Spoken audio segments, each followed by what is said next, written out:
दोस्तों, यहूदी समुदाय के त्योहार के दिन ऑस्ट्रेलिया में यहूदियों पर भीषण हमला हुआ है, जिसकी चपेट में 10 से ज्यादा लोगों की जान जा चुकी है और 2000 लोगों के भीड़ में भगदड़ मच गई।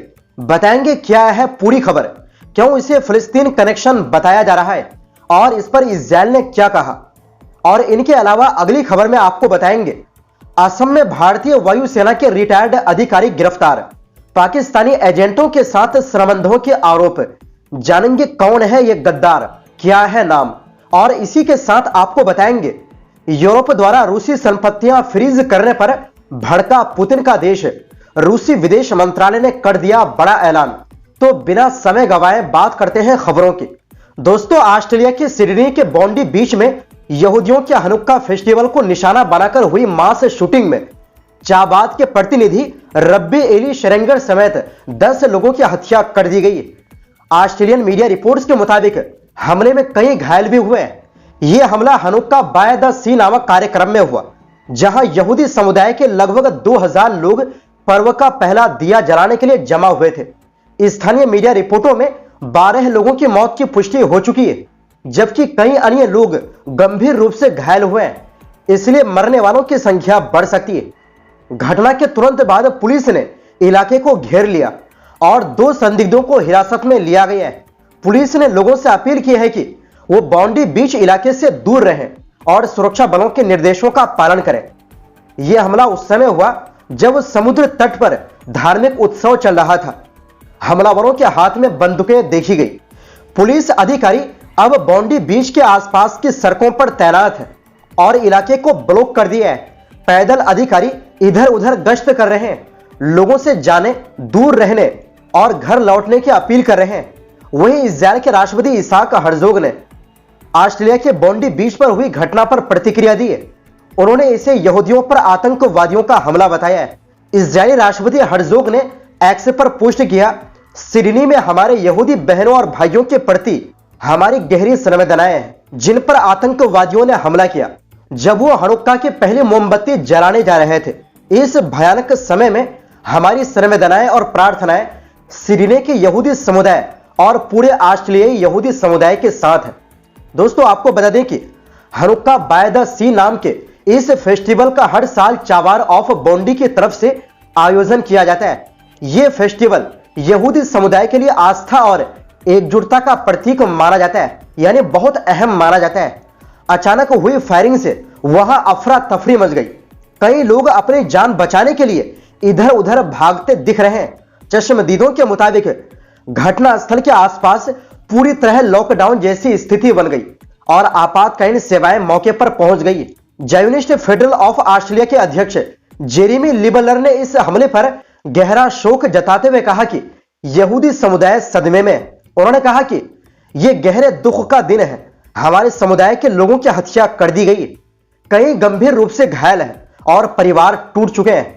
रोशनी और आस्था के इस पवित्र लम्हे को हिंसा ने अंधकार में बदल दिया। उन्होंने कहा कि फिलहाल हमारा ध्यान पीड़ितों की जान बचाने की तरफ है, घायलों को अस्पताल में भर्ती करवाया जा रहा है। उन्होंने कहा कि मैं ये साफ कर देना चाहता हूं कि अपने धर्म का पालन कर रहे यहूदियों पर हमला ऑस्ट्रेलिया पर ही हमला है। यह हमारे मूल्यों, हमारी सामाजिक एकता और लोगों के बिना किसी डर के इकट्ठा होने के बुनियादी अधिकार पर हमला है। आपको बता दें कि इस हमले के बाद यहूदी समुदाय ने फेस्टिवल कार्यक्रम को रद्द कर दिया। गौर करने वाली बात यह है कि यह हमला ऐसे समय में हुआ है जब पिछले 2 सालों से गाजा में फिलिस्तीनियों पर भीषण हमले जारी है, जिनमें 70,000 से ज्यादा लोगों की जान जा चुकी है, जिनमें 20,000 से अधिक सिर्फ बच्चे शामिल हैं और बड़ी संख्या में महिलाएं भी मारी गई। इसी वजह से इजराइल को पूरी दुनिया में गुस्से और विरोध का सामना करना पड़ रहा है। दोस्तों, अब सवाल यह उठता है कि क्या इस हमले को फिलिस्तीन से जुड़े घटनाक्रम से जोड़कर देखा जाना चाहिए? इस पर आपकी क्या राय है, कमेंट बॉक्स में जरूर बताएं। वहीं दूसरी ओर दोस्तों, असम के तेजपुर में भारतीय वायुसेना के एक रिटायर्ड अधिकारी को गिरफ्तार किया गया है। इस पूर्व अधिकारी पर कथित तौर पर पाकिस्तानी इंटेलिजेंस ऑपरेटिव्स के साथ संपर्क में होने और उनके साथ डिफेंस से जुड़े दस्तावेज शेयर करने के आरोप है। पुलिस ने गिरफ्तार इस व्यक्ति की शिनाख्त कुलेंदर शर्मा के तौर पर की है।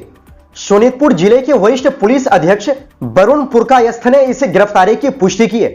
उन्होंने बीबीसी न्यूज हिंदी से कहा, कुलेंदर शर्मा नामक एक व्यक्ति को शुक्रवार को गिरफ्तार किया गया है।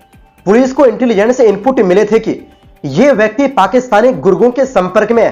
भारतीय वायुसेना से साल 2002 में रिटायर्ड हुए ये व्यक्ति लगभग 2 हफ्ते से हमारी निगरानी में थे। इस संदर्भ में उनके पास से और सोशल मीडिया अकाउंट से कई दस्तावेज जब्त किए गए हैं। पुलिस अधिकारी ने बताया, फिलहाल कुलेंदर शर्मा को 5 दिनों के पुलिस रिमांड पर लिया गया है। उन्हें भारत की संप्रभुता, एकता और अखंडता को खतरे में डालने वाले कामों, भारत सरकार के खिलाफ युद्ध छेड़ने, आपराधिक साजिश और सबूत मिटाने के आरोपों में गिरफ्तार किया गया है। पुलिस के एक जानकारी के अनुसार भारतीय वायुसेना से 2002 में ऑफिसर के पद से रिटायर होने के बाद अभियुक्त शर्मा 3 साल पहले तेजपुर यूनिवर्सिटी में इलेक्ट्रॉनिक्स और कम्युनिकेशन इंजीनियरिंग डिपार्टमेंट में टेक्निकल असिस्टेंट के तौर पर काम कर रहे थे। पुलिस के एक अधिकारी का कहना है कि शुरुआती जांच में पता चला है कि अभियुक्त ने राष्ट्रीय सुरक्षा से जुड़ी कुछ अहम जानकारी अनजान लोगों के साथ शेयर की थी। वहीं दूसरी ओर दोस्तों, रूस ने यूरोपीय संघ को साफ शब्दों में चेतावनी दी है कि रूसी सरकारी संपत्तियों को फ्रीज करने के फैसले का जवाब जल्दी और कड़ा होगा। रूस के विदेश मंत्रालय की प्रवक्ता मारिया ज़खारोव ने ईयू के इस कदम को पूरी तरह गैर कानूनी बताते हुए इसे खुली लूट करार दिया है। उनका कहना है कि ब्रसेल्स सच्चाई छिपा रहा है और असल में इस फैसले की कीमत यूरोप के आम नागरिकों को चुकानी पड़ेगी।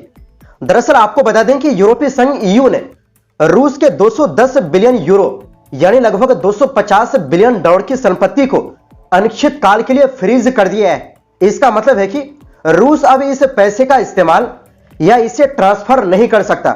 ज़खारोव ने बताया कि रूस के केंद्रीय बैंक ने मॉस्को के आर्बिट्रेशन कोर्ट में यूरोप की वित्तीय संस्था यूरो क्लियर के खिलाफ मुकदमा दायर कर दिया है ताकि रूसी संपत्तियों को जब्त करने से हुए नुकसान की भरपाई की जा सके। रूस का कहना है कि किसी भी देश की सरकारी संपत्तियों को उसकी इजाजत के बिना इस्तेमाल करना अंतर्राष्ट्रीय कानून का सीधा उल्लंघन है। ज़खारोव ने 2 टूक कहा कि चाहे ईयू कितनी भी कानूनी शब्दों और दलीलों का सहारा ले, हकीकत में यह कदम साधारण चोरी से अलग नहीं है। रूस ने यह भी चेतावनी दी कि इस फैसले से ईयू की वित्तीय साख और उसकी विश्वसनीयता को जो नुकसान पहुंचा है उसकी भरपाई करना नामुमकिन होगा। मॉस्को का दावा है कि यूरोपीय संघ ने यह फैसला जानबूझकर जल्दबाजी में लिया ताकि यूक्रेन में शांति की कोशिशों को कमजोर किया जा सके। ज़खारोव के मुताबिक यूरोपीय आयोग के अध्यक्ष उर्सुला वॉन डेर लेयन और उनके सहयोगी शांति समाधान की दिशा में नहीं बल्कि टकराव को आगे बढ़ाने की नीति पर काम कर रहे हैं। रूस का कहना है कि यह कदम सीधे तौर पर अमेरिकी राष्ट्रपति डोनाल्ड ट्रंप की ओर से किए जा रहे शांति प्रयासों को नुकसान पहुंचाने के लिए उठाया गया है। तो दोस्तों, फिलहाल के लिए इस रिपोर्ट में बस इतना ही। आपसे गुजारिश है, हमारी सपोर्ट के लिए वीडियो को लाइक और शेयर जरूर करें। बहुत बहुत शुक्रिया।